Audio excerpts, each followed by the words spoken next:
Hello, this is Dr. Aaron Turpeau out on my daily walk with my wife, my lovely wife Michelle.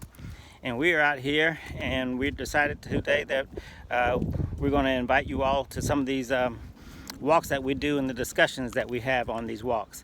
And so our topic for on the Turpeau walk today that we're talking about is why we decided to go ahead and get the vaccine, the COVID vaccine. We were vacillating back and forth about whether or not to get it.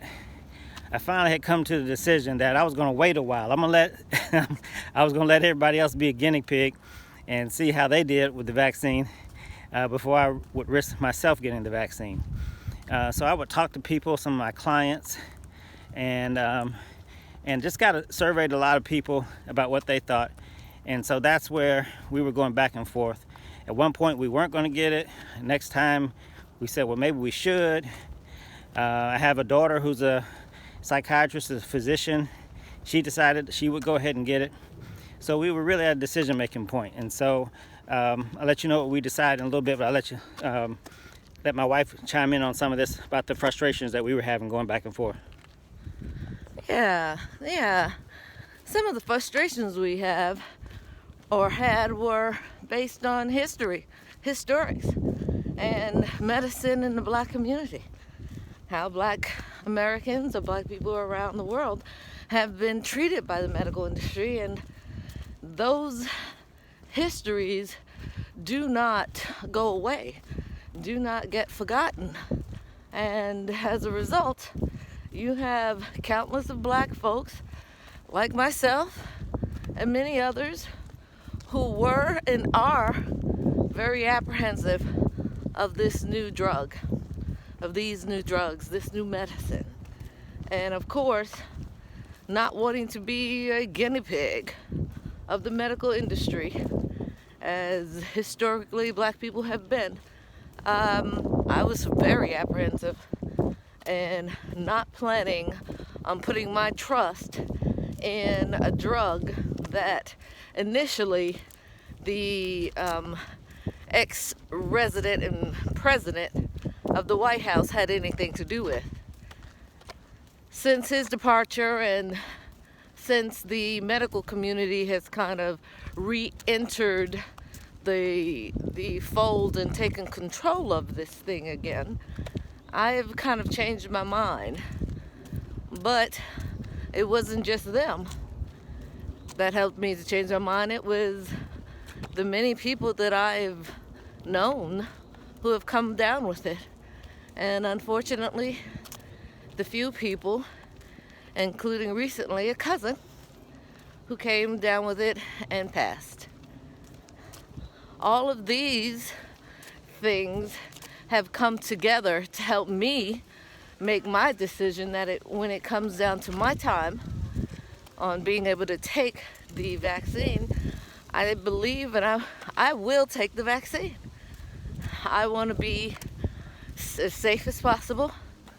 I want to be safe for my family. And I have to trust that the medical industry in this nation is not trying to kill off half of its population and then some, and know what it's talking about.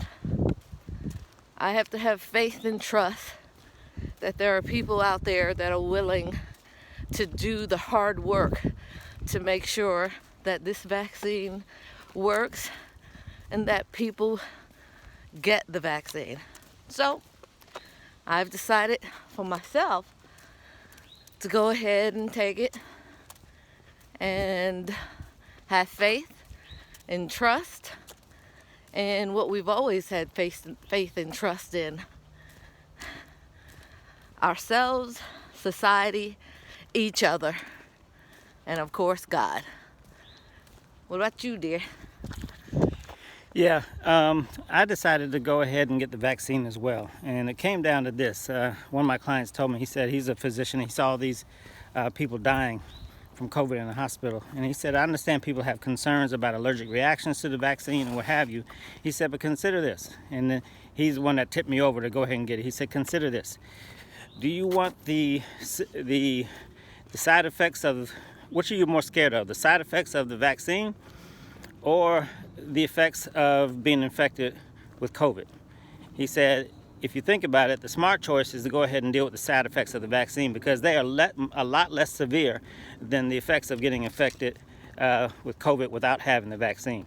So when he put it to me that way, it made a lot of sense. I'd rather take my chances with the side effects of the vaccine than the chances of what COVID might do to me. Now, I'm relatively healthy, whatever, but COVID affects everybody in different ways. They don't know. My father was in the hospital for 2 months in the emergency room. We didn't get to see him. Michelle's cousin, she just mentioned. We've known other people in the community, our plumber that passed. My father made it through. He's still recuperating. He's doing well. But a lot of people that we're hearing about in the community, you don't know. You may die. We're here today walking and all that, but you don't know. We may die from getting infected. I'd much rather take my chances with the effects of the vaccine. So now I'm hearing my daughter after her second shot.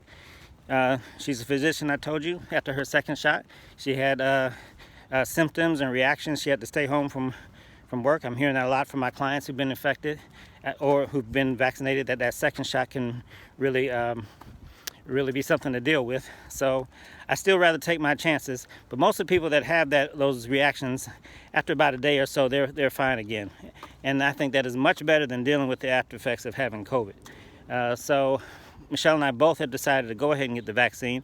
I want to encourage others to go ahead and get the vaccine as well. Again, the vaccine does not prevent you from being infected. You can still get infected and you can spread it. But when you do get infected, the vaccine will help you not have severe symptoms, hopefully keep you out of the hospital and away from death. So that is how we came up with our decision. I'm going to encourage you all. Of course, it's everybody's own choice and decision, but I want to encourage you and make my vote for the decision for people to go ahead and get the vaccine. Save yourselves. Don't overload the hospitals. And let's all get through this and let's all do our part. Thank you. Thank you. Bye. Bye-bye.